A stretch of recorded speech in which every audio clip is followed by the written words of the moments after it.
Me when I'm laughing for real and really trying to end the conversation.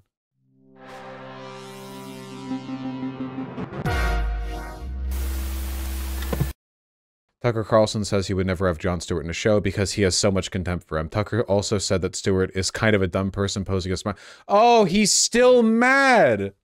It's been like 20 years, dude. Well, you know, and then Jon Stewart, you know, well, let me tell you, you just got to stop. By the way, that would be a very good, interesting podcast if you ever do with Jon Stewart. Yeah. I don't know. Yeah, it would be. I mean, it would be interesting. I want to be a good sport about it. The world would watch it. Yeah, I mean, the world would watch all kinds of ugly things. But I just try to think. I have such contempt for him. I guess maybe that would make it hard. I like interviewing people I disagree with. Chris Cuomo I interviewed, and you know, he's doing such a bad job of disguising how mad he is. Wow, that's honestly truthful. Yeah, it's just it's funny because, like, if you think about it, Tucker Carlson is a guy who radicalized himself into relative irrelevancy, where, I mean, he was the #1 guy on Fox News, and he was just too Hitlerite for Murdoch, and he got ousted for it. And, you know, now his relevancy is the Tucker Carlson show, which, how often do you hear about Tucker Carlson these days? No, that's why deplatforming works. Like, it works. You can't, whether you think it's right or it's wrong, it works. Massively less influential now. And meanwhile, Jon Stewart took a break, right?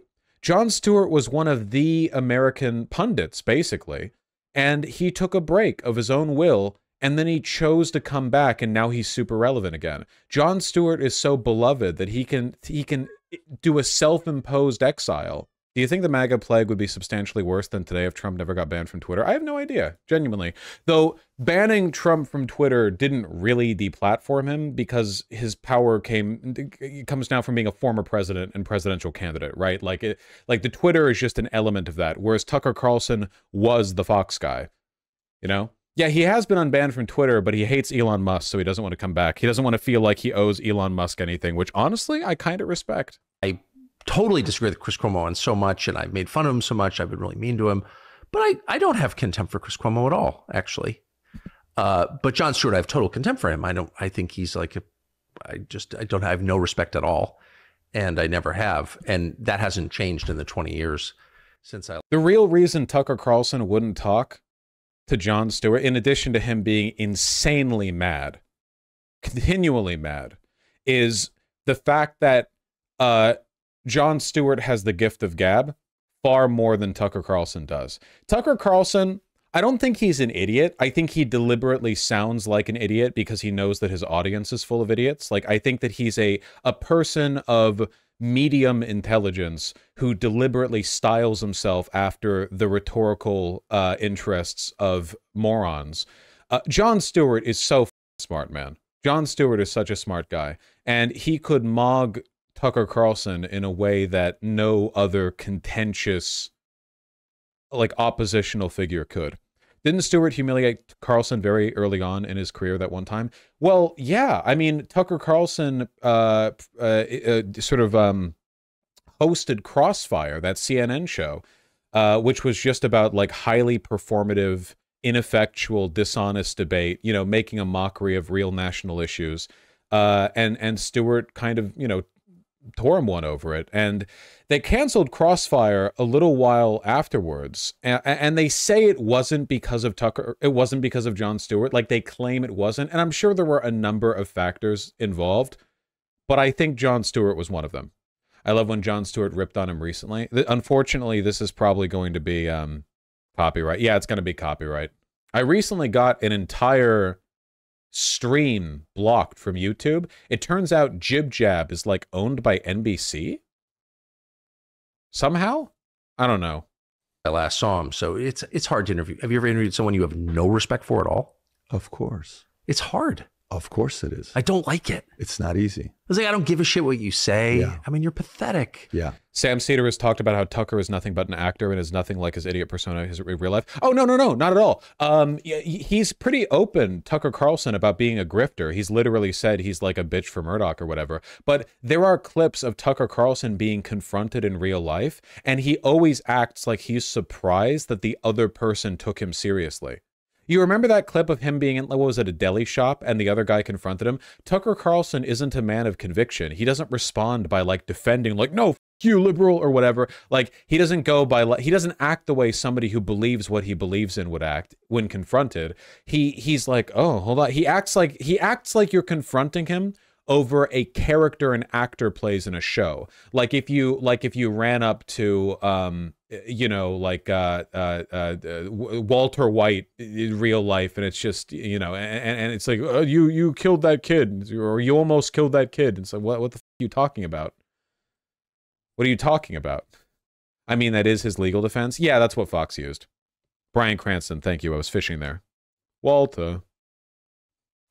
It's not even your real name. Like, everything about you is fake. You're just fake. And projection. You're kind of a dumb person posing as a smart person. Like, everything about it. Ugh, barf.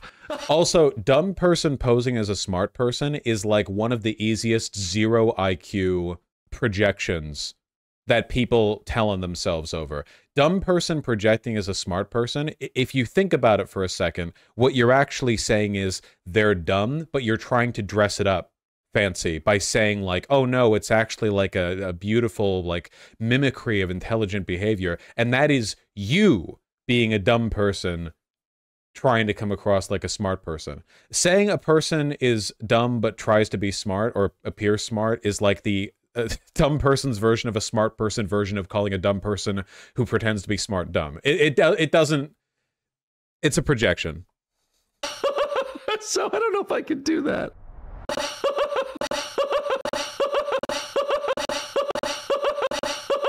So I don't know if I could do that. Me when I'm laughing for real. Posing as a smart person, like everything about it. Ugh, barf. Me when I'm laughing for real and really trying to end the conversation. It sounds so insufferable. This is my main disagreement with Shoe on Head. And you guys are thinking like, oh, is it all the things you argued about? I don't get the Tucker thing. I never got the Tucker thing. He looks like a little pasty doughboy, like, you know, transatlantic aristocrat, like fake, dressed up as a popular, like it's so transparently dress up LARPing. I never got it, you know. I don't get it on any level, really. That's what she likes, but I don't get it. I'll never get that one. That's the main thing for me, honestly. It's a really specific fetish. I don't know if it's a fetish or a kink. I just think it's I don't get it. I don't get it. Women like pathetic guys. I guess that's true. Is that the angle here, though? Like, I can fix him? I have no clue. Anyway, let's not, you know, sort of like, you know, absent-minded speculation aside. I do think this is funny. I do think it's very funny that Tucker Carlson can spend decades constantly, hungrily building power and then lose all of it because he couldn't keep the Hitler impulses in, and now he's just a guy with like a show. And meanwhile, Jon Stewart can spend a decade drinking mojitos and, you know, fighting for 9/11 first responders' rights in Congress. And then when he's ready, he's just like, actually, I want to grace the world with my presence again. And instantly he becomes mega relevant, getting like 10 million views per segment posted to YouTube. And everyone's like engaged again, you know? It's crazy. But that is a Hitlerism, Tootie Siggy. The fake evangelicism is just like a very common American way of projecting those politics, you know? When fascism comes to America, it'll be wrapped in an American flag, blah-de-blah, you know, like that. It's a lot of stuff. Got harder to control. Very difficult to truly hate Jon Stewart. You'd have to be like an evil guy. All right, calm it down. No discourse. Jon Stewart did so as boomerism recently, sadly. He's like 65, but like, what do you mean? Old Daily Show makes me so nostalgic. Yeah, it's good. Jon Stewart didn't do Skibbity Biden. Yeah, much to his detriment. He laughed at the idea that this generation has unique or the worst issues. Honestly, I have... okay, I'm actually going to side with Jon Stewart in this one. I have always found the, like, generational bickering to be really cringe. There is stuff you can fire at the boomers specifically, but for the most part, this always ends up turning into bitter infighting between millennials, Gen Z, Gen Alpha in the future. It'll be Gen Alpha in the future, you know? Gen Alpha will be like, no, our housing market's even worse. It's like, okay, there are shared problems here. Yes, like, in a general sense, the boomers are responsible for blah, blah. But it's not even just the boomers. Like, a lot of it was Gen Xers who ate up all that high-quality, now hyper-expensive West Coast city property and are sitting on it while refusing to, you know, allow, like, apartment buildings to be built in their neighborhood. It's always going to be like this. As all of the old people die, their wealth isn't going to literally vanish. It will all come down to, the next oldest generation.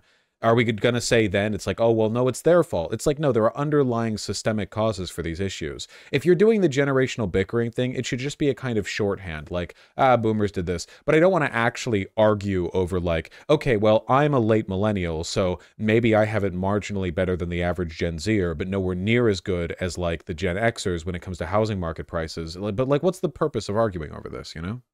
We're all in the same basic boat. Yeah, we all have the same housing market in the end. How do you feel about inheritance? I mean, like, if a dad wants to give his bowling ball collection to his son when he passes, I don't know. Do you mean like inheritance taxes? Yeah, if you're worth like $500 million, sure, inheritance tax, let's go. I don't think this should affect the majority of people. You know, it certainly shouldn't affect anything that involves items of sentimental value. Son, this is the $500 million my family has treasured for generations. Yeah, exactly. What about property? I don't know. Ask me when I'm president. I don't... Find me a good bill to support. When will you be president? 2028. I'm old enough now, okay? Get ready. Mark your calendars.